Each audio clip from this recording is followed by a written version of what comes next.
Hey everybody, Dr. Rep Polka, the 180 system, and today I want to do a little follow-up to a video that we posted years ago called Good Shoe, Bad Shoe. So of all of our videos on YouTube, the Good Shoe, Bad Shoe is the one that we posted probably 7 years ago, and we still get the most response from.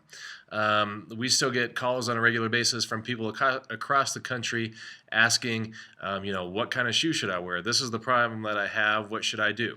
And what we tell them is, watch the video, get as much information off of that, and other than that, it's really hard to diagnose somebody or assess somebody over the phone.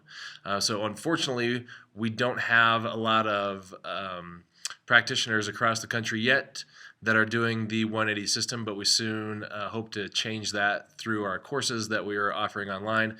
If you're wondering about those, check us out at the180system.com, and there's more information there. But as far as the Good Shoe, Bad Shoe video goes, a couple of the most common comments that we get is, this is really unprofessional to post this and try to have people get out of their orthotics because those were given to them by a medical practitioner and you don't know what you're talking about. So my response to that is, on the video at the end I say that just because you watch the video and we're saying that orthotics aren't good for you doesn't mean if you've been wearing those for years you can just take those out and throw them away. I say on there that you've got to work out of those, and if you're somebody that's seeing us, it might take you a half an hour to work out of those. It might take you a week. So over the past 15 years, everybody that's walked into the clinic that I've treated has walked out without their orthotics, except for two people. One person was a diabetic with diabetic neuropathy and was a sedentary lifestyle and wasn't somebody that I wanted to get rid of their orthotics and have her develop some kind of a pressure ulcer, which would possibly lead to an amputation. So I did not try to get her out of her orthotics. The other person that stayed in their orthotics, I urged to get them out, but they were an assistant for a podiatrist, and she felt that if she got rid of her orthotics, she might lose her job. So she stayed in her orthotics. She's actually seeing me for a hip problem, and I also told her that she had some knee issues, that if she didn't get rid of her orthotics and fix her mechanics, she would continue to wear those joints out. I saw her 2 to 3 years after she was a patient. She continued to wear orthotics, and she had bilateral hip replacements and a knee replacement.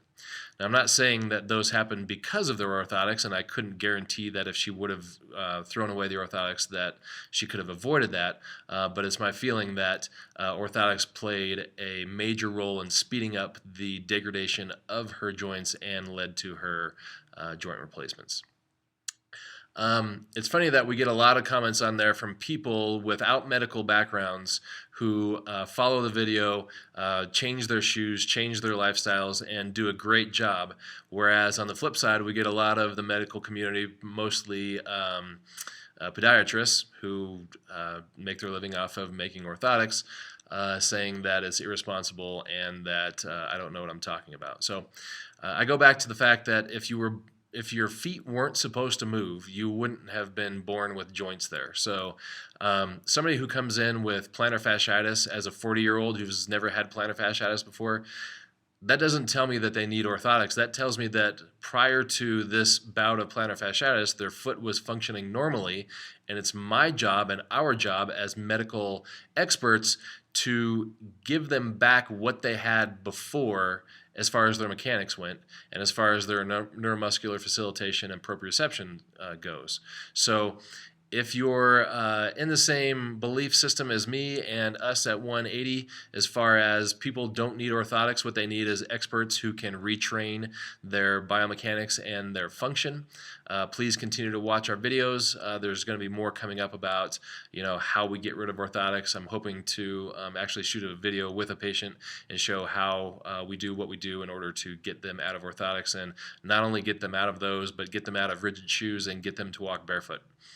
Until we talk again, thanks for watching our videos. And remember, you can always learn more about the 180 system, what we do, why it's different, and why it works by following us and visiting us. Welcome to the revolution.